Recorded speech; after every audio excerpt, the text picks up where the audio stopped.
Good morning, everybody. My name is Michael Long, and today's the 31st of July. Tomorrow's August the 1st. Today I want to talk about healthcare because I feel that it's a very important issue to bring out.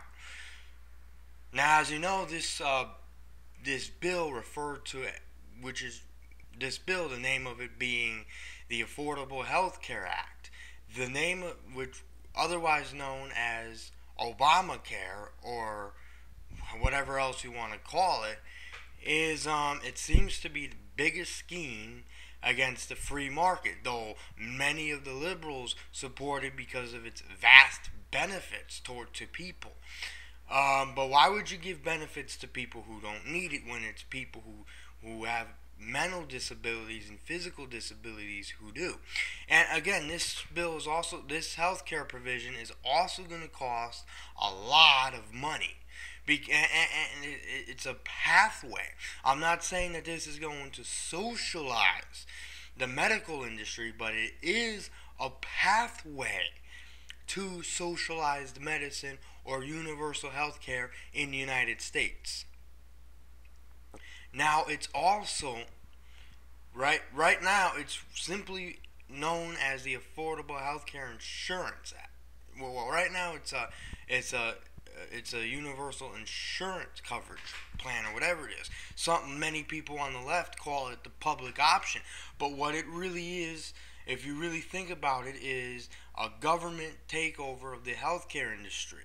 And since the socialists seem to have this big ego over their heads about big businesses, and they're going to do whatever they can to tax the hell out of big, huge, and small businesses alike. Right now what they want to do is tax the hell out of the super rich, not the ultra rich, but the super rich, the big, huge corporations and the big industries. I mean, the ultra corporations, they're allies with. They're the big globalists who are trying to create their new world order. And now those are the people that are being exempt. Like, for example, McDonald's is being exempt from this healthcare provision when everybody else is got to pay medical insurance to, all their patients. Now, why would they want to do that when they give these people a paycheck, and then with the paycheck, they do whatever they want with the paycheck, the people who get it? Okay? Government doesn't create jobs, okay? You should know that by now, especially if you're liberal. It's jobs and corporations that create jobs for the American people. And what happens, and first off, you don't it seems like with regards to the federal government, you don't want to sit around here and tax the middle class, but then you turn around and tax the rich and the super rich and all that. But what do you do if they run out of money and they fall into the middle class?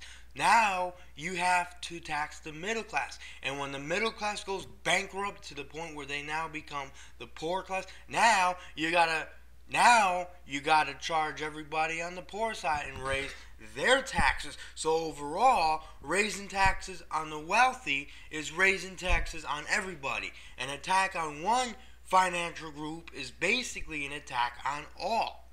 And no matter how many times you try to tell that to people like President Barack Obama and former President George W. Bush, it goes in one ear and out the other.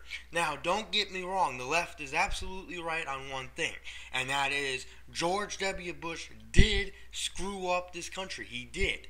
It's 100% proven. He made secret arrests. He tortured people. He killed people.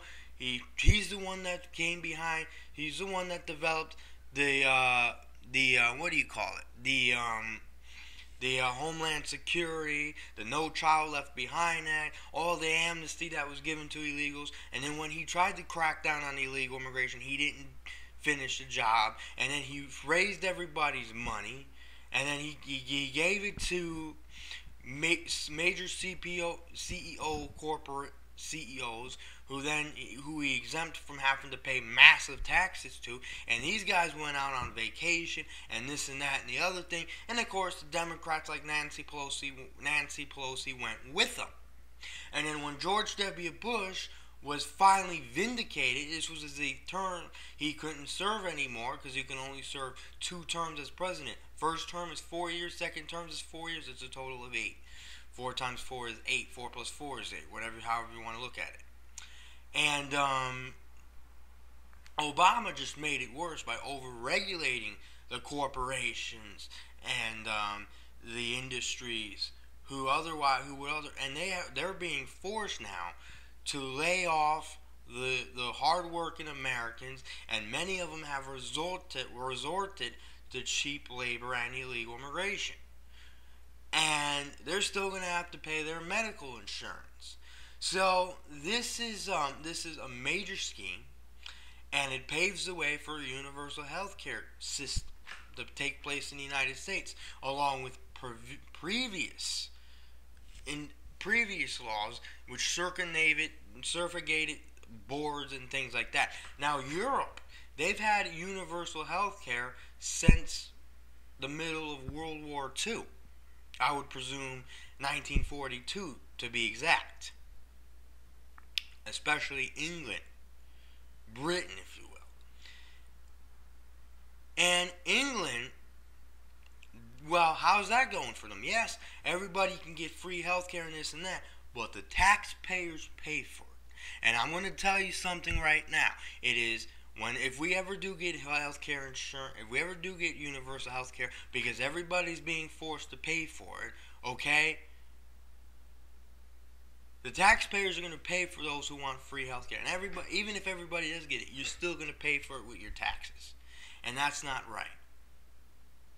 Now, this system is a way to create a universal healthcare, which is utterly ineffective. And I'll talk more about that on a later time, if I may. But one more thing that you should know is that it's going to be disastrous. Certain people are going to get certain privileges that other people are not going to get, and the quality of healthcare is going to go down. And so grandma, nanny, grandpa, all the old elders out there, you are not going to survive in this universal healthcare system if it gets set up. We need to repeal the Obamacare, or otherwise known as the Affordable Health Care Act, and privatize the entire medical industry. We also need to get rid of the FEC, the Federal Communications, FCC if you will, and the FEC and agencies that I forgot to mention on one of my other videos.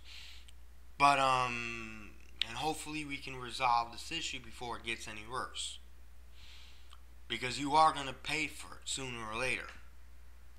And the people that are on welfare, well, they're not going to have to worry about it. Because why? They're getting government subsidies.